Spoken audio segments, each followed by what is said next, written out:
ఉత్సాహంగా ఉల్లాసంగా చదువు సాగాలి, గొప్ప గొప్ప ఉద్యోగాలు సాధించాలి. Vignan deemed to be university. టీ20 వరల్డ్ కప్ వివాదానికి తెరపడింది. ఎట్టకేలకు పాకిస్తాన్ యూటర్న్ తీసుకుంది.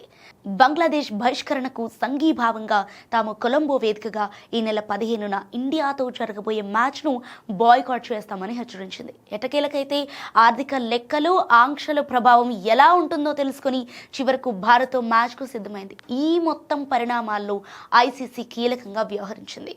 పాకిస్తాన్ దారికొచ్చేలా పనిచేసింది. ఐసీసీతో పాటు తోటి సభ్య దేశాల బోర్డులు కూడా పాక్ తీరుపై అసంతృప్తి వ్యక్తం చేశాయి.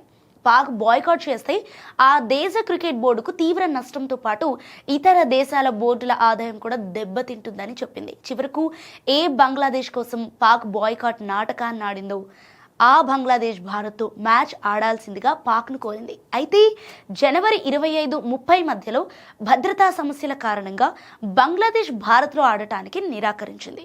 ఐసీసీ ఇందుకు నిరాకరించింది. దీనిపై పాక్ క్రికెట్ బోర్డు ఐసీసీ తీరుపై అసంతృప్తి వ్యక్తం చేసింది. బంగ్లాను బహిష్కరిస్తే తాము కఠిన నిర్ణయం తీసుకోవచ్చని పాక్ బోర్డు చైర్మన్ మొహసిన్ నఖ్వీ అన్నారు. అయితే ఫిబ్రవరి 1న భారత్తో మ్యాచ్ను బహిష్కరిస్తున్నట్లు పాకిస్తాన్ ప్రకటించింది. ఇదే సమయంలో ఆర్థిక జరిమానాలు, ఆంక్షల గురించి పాక్కు ఐసీసీ స్పష్టమైన హెచ్చరిక చేసింది. ఇక ఫిబ్రవరి 3న ఐసీసీ బెదిరింపుల నుంచి చర్చలకు ప్రాధాన్యత ఇచ్చింది. అయితే ICC deputy chairman Imran Khwaja, Emirates cricket board chief Mubashir Usmani, Mohsin నఖ్వీతో వరుసగా సమావేశాలు నిర్వహించారు. ప్రసార ఆదాయం కోల్పోయే అవకాశం ఉందని ఇతర బోర్డుల నుంచి అసంతృప్తి వ్యక్తమైంది. ఇక ఫిబ్రవరి 5న శ్రీలంక క్రికెట్ అధ్యక్షుడు షమ్మీ సిల్వా పీసీబీకి అధికారిక లేఖతో రంగంలోకి దిగారు.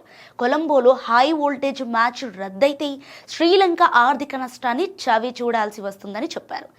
పాకిస్తాన్ అంతర్జాతీయంగా ఒంటరవుతున్న సమయంలో శ్రీలంక తన పర్యటన ద్వారా ఎలా మద్దతు ఇచ్చిందనే విషయాన్ని పాకిస్తాన్కు గుర్తు చేశారు. ఫిబ్రవరి 7న కూడా నెదర్లాండ్స్పై పాకిస్తాన్ విజయం సాధించిన తర్వాత పీసీబీ ఫోర్స్ మజూరే నిబంధనలు అమలు చేయాలని ఐసీసీకి అధికారికంగా తెలియజేసింది. సో ప్రభుత్వ ఆదేశాల మేరకు అయితే భారత్లో ఆడకుండా ఉంటున్నామని మొహసిన్ నఖ్వీ వాదించారు. ఐసీసీ ఈ అభ్యర్థనను తెలియజేసింది. అయితే ప్రభుత్వం చర్చలు జరిపారా అని నిలదీసింది. ఇక ఫిబ్రవరి 8న నఖ్వీ బంగ్లాదేశ్ క్రికెట్ బోర్డు అధ్యక్షుడు అమీనుల్ ఇస్లాంతో కీలక సమావేశం కోసం ఇమ్రాన్ ఖ్వాజా లాహోర్ చేరుకున్నాడు.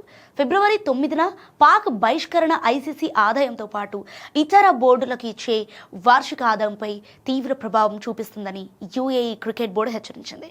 మరోవైపు బంగ్లాదేశ్ కూడా క్రికెట్ ఎకోసిస్టమ్ కోసం పాక్ భారత్తో మ్యాచ్ ఆడాలని కోరింది. చివరకు సాయంత్రం పాకిస్తాన్ ప్రధాని షెహబాజ్ షరీఫ్ తన దేశ జట్టు ఫిబ్రవరి 15న ఆడటానికి అనుమతిచ్చారు.